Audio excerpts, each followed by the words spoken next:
Hi friends. ఎప్పుడు నేను ఆన్లైన్లో రాలేదు.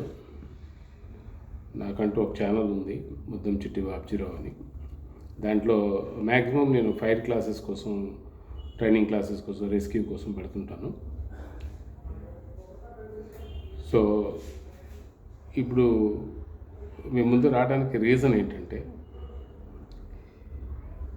తెలుసో తెలియక ప్రతి ఒక్కరూ తప్పు చేస్తారు ఫైర్ విషయంలో, ఫైర్ యాక్సిడెంట్ విషయంలో. సో అది అవగాహన ఉండాలి, ప్రతి ఒక్కరికి అవగాహన ఉండాలి. షాప్స్ కానివ్వండి, ఫ్యాక్టరీ కానివ్వండి, హాస్పిటల్ కానివ్వండి, మాల్స్ కానివ్వండి, ఒక అవగాహన అంటూ ఉండాలి. ఫైర్ డిపార్ట్మెంట్లో ఒక పర్మిషన్ ఇస్తారు. పర్మిషన్ లేకుండా మనం నడపడం అనేది చాలా తప్పు. It's very wrong. దాన్ని మనం ఫాలో కావాలి. పర్మిషన్ లేనిది మనం ఏది కూడా ముందు స్టెప్ వేయకూడదు. ఇదంతా ఎందుకు చెప్తున్నానంటే, మొన్న రీసెంట్గా జరిగిన నాంపల్లిలో ఒక ఇన్సిడెంట్. ఆ ఇన్సిడెంటు వల్ల యాజమాన్యం కూడా నష్టపోయింది, అలాగే అమాయకులు ప్రాణాలు కూడా పోయినాయి. ఏదైనా మనం చేసేటప్పుడు ముఖ్యంగా డంపింగ్స్,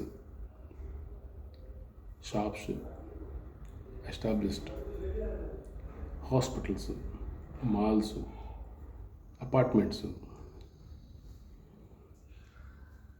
ఇది చేసేటప్పుడు నాకు తెలిసి చాలామంది ఈ ఫైర్ విషయంకి వచ్చేసరికి చాలా లైట్గా తీసుకుంటారు, చాలా తెలివిగా తీసుకుంటారు, దాన్ని చాలా చాలా ఈజీగా తీసుకుంటారు దాన్ని. కానీ కాదు. 90% ఫైర్ యాక్సిడెంట్స్ మన షార్ట్ సర్క్యూట్ వల్ల, ఎలక్ట్రికల్ ఫైర్ వల్ల అవుతుంటుంది. సో అది మనం గమనించాలి.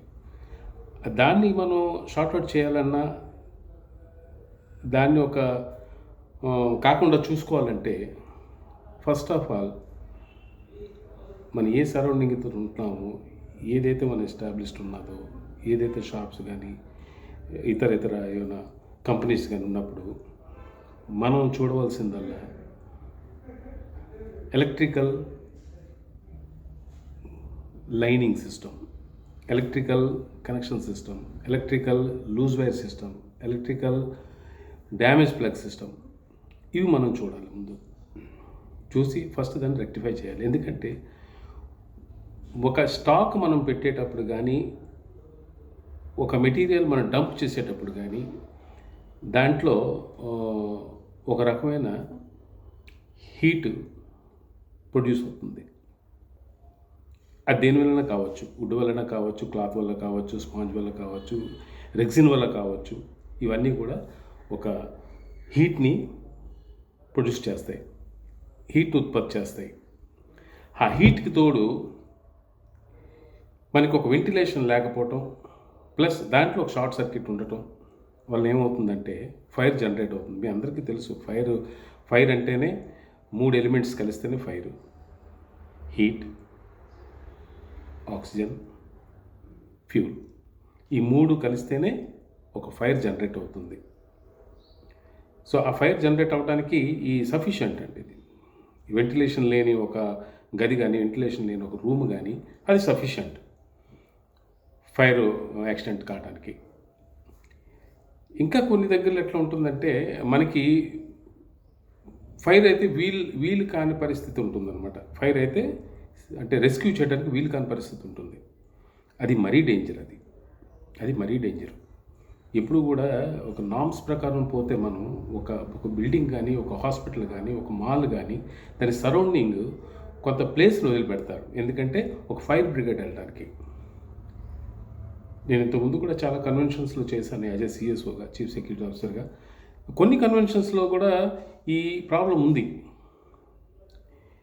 ఫైర్ బ్రిగేడ్ యాక్సెస్ కావడానికి, ఫైర్ బ్రిగేడ్ అది దాని సర్వీస్ ఇవ్వడానికి ప్రాపర్గా ఒక వే లేదు, ప్రాపర్గా ఒక ఏరియా లేదు, ప్రాపర్గా ఒక సరౌండింగ్, ఒక ఓపెన్ ప్లేస్ లేదు. దానివల్ల ఏమవుతుందంటే ఈ ఈ యాక్సిడెంట్స్ అయినప్పుడు దాన్ని మనం కంట్రోల్ చేయడం చాలా కష్టం. ఎందుకంటే నేను ఒకే విషయం చెప్తాను, ఫైర్ యాక్సిడెంట్ అయినప్పుడు 3 minutes enough for minor to major fire అండి. ఒక 3 నిమిషాలు చాలు మైనర్ నుంచి మేజర్ ఫైర్ అవ్వడానికి. మనం కూడా